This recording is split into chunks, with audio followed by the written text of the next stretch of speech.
ना दिया तो वो जो है ना आपकी इनकम असेस कर देते थे उसको कंसीड इनकम। अच्छा, अब असेसमेंट आपकी होगी। अब वो बंदा पहले टैक्स गुजार था क्या नहीं था, अगर है तो उसने उनको कोई रिटर्न ही नहीं दी थी, लिहाजा अमेंडमेंट अगर वो रिटर्न दी थी 122 इन्वॉल्व नहीं होता था, तो लिहाजा 122 का जब फैसला हो गया तो अब उसके बाद जो है पता चलता है कि उसके तो और भी सोर्सेज ऑफ इनकम थे, 5-6 गाड़ी और भी है, या गाड़ियों का और इतना आ गई है बाद में, या प्लाटों प्रॉपर्टी के बाद में आ गई इतना और प्रॉपर्टी है, तो आपके पास एक सोर्स आया, एक इन्फॉर्मेशन आई, आपने उसको ऊपर असेसमेंट कर दी, अब आपके पास और भी इन्फॉर्मेशन कहीं से आ रही है, आप उसको कुछ कर ही नहीं सकते क्योंकि उसकी अमेंडमेंट में 122 में परमिशन पड़ी थी, अब ये उन्होंने डाल दिया है। और इस तरह आपका जो है ना ये अब ये 122 जो है ना मामला, वो जैसे जैसे इन्फॉर्मेशन आती जाएगी नए नोटिस आते रहेंगे और नई एडिशन होती है। तो ये अपीलेबल हो जाएगा ना, अगर एडिशन वो अमेंड करते हैं तो अपीलेबल हो जाएगा। नहीं, मकसद है कि अख्तियार तो आ गया ना, पहले तो ये था तो उनके हाथ बंधे हुए थे कि वो असेसमेंट एक 22 की करने के बाद दोबारा उसमें कुछ कर ही नहीं सकते। एक साल एक टैक्स ईयर, अगर दूसरे टैक्स ईयर की नहीं, कर सकते हैं। अगर 10 बार उसी टैक्स ईयर की अलग अलग इन्फॉर्मेशन आ जाए, कैसे प्लॉट आ जाए, कैसे गाड़ी आ जाए, फिर प्लॉट की इन्फॉर्मेशन आ जाए, कुछ और आ जाए, तो बात तो वही आ गई ना। असेसमेंट तो एक ही साल की हो रही होती है ना, उसी साल की बात हो रही है ना।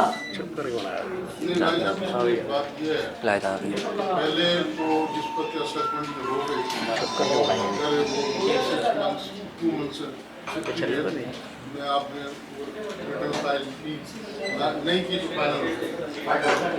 अब ये जो है अमेंड कर सकता है कमिश्नर। हाँ, इसका मतलब ये है कि इसमें कोई प्रोविजन ऐसी है कि आपका वो अगर 60 डेज गुजर भी गए और आप फाइनल हो गए तो उसको भी अमेंड किया जा सकता है। नहीं, हमारी तरफ से पावर नहीं है, महकमे की तरफ से है कि वो हमेशा अपवर्ड अमेंड करेगा, लोअर साइड पे कभी नहीं करेगा। नहीं, बात सुनिए, आपका उसके पास में अच्छा, आप भी तो उसको रिवीजन की एप्लीकेशन देकर सेटिस्फाई कर दे उसको, यार ये मसला हो गया, क्यों करा सकते आपको उसमें बड़ी judicial to the interest of revenue वो लफ्ज नहीं लिखा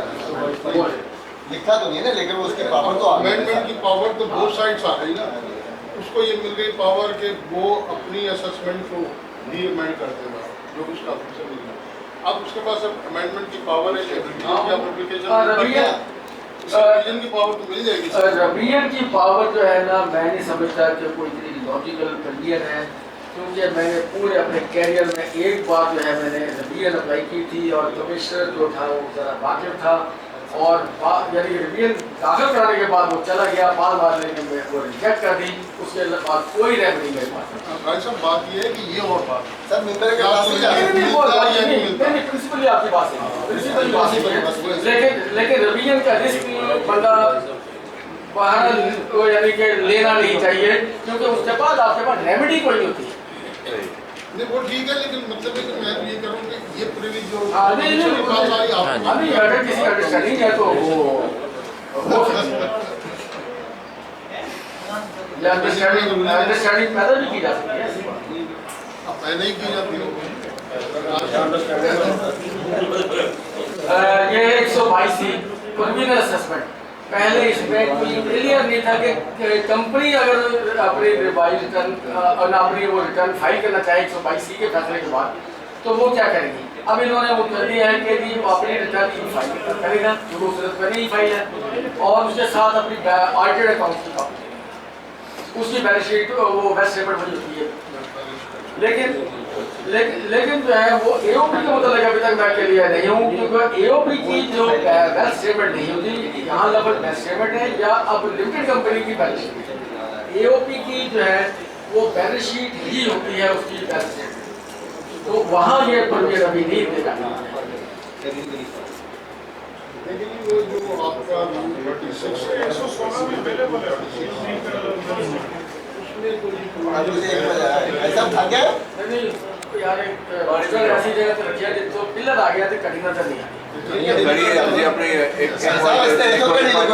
परवाह ना हो, तुझे अपने तब से करो सारा कुछ कोई पिलर हटा दियो जी। अच्छा, appeal to the commissioner, appeal section 127, इसमें लफज एक प्रिवियल चलता आ रहा था वो खत्म कर दिया, क्योंकि प्रिवियल असेसमेंट कोई कॉन्सेप्ट नहीं है, वो ये है कि अगर 60 डेज के अंदर जो है ना बंदा रिटर्न फाइल कर देता है तो वो वैसे ही फैसला खत्म हो गया। उसके बाद वो प्रोविजन नहीं रही तो फाइनल रहती है, लफज वो प्रोविजन करती ज़्यादा। और इस तरीके से इन्होंने जो है ना 122C के खिलाफ अपील का जो राइट लोग मांग रहे थे, मुतालबा कर रहे थे, वो हमेशा हमेशा के लिए ख़त्म कर दिया कि उन्होंने शक वाली बात को भी निकाल दिया।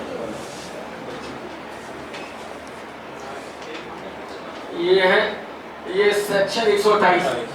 इसमें यह है कि कमिश्नर अपील जो है पहले जो है ना वो स्टे दे सकता था और उसका राइट जो है ना इनहेरिटेड राइट था, उसके ऊपर लॉ में कहीं कोई लिमिटेशन नहीं थी कि कितने पीरियड के लिए देगा। अब इन्होंने ये पाबंदी लगा दी है कि एग्रीगेट 30 दिन, यानी कि एक बार 30 दिन दे दिया फिर 30 दिन दे दिया, नहीं, एग्रीगेट 30 दिन। अगर 10-15 दिन का दिया है तो फिर उसके बाद फिर 10-15 दिन का दिया है, टोटल 30 दिन तक दे सकता है। लेकिन ये जो है ना स्टेट को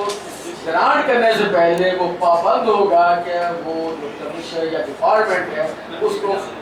कंसल्ट करे और उसको सुने, ताकि पहले तो होता था कि हमने एप्लीकेशन दी और कमिश्नर ने स्टे ग्रांट कर दिया और अनलिमिटेड कर दिया। इसमें कुछ मिस यूज ऑफ पावर भी हो रही थी अनलिमिटेड पीरियड में स्टे देने को, तो वो भी ख़त्म कर दिया है।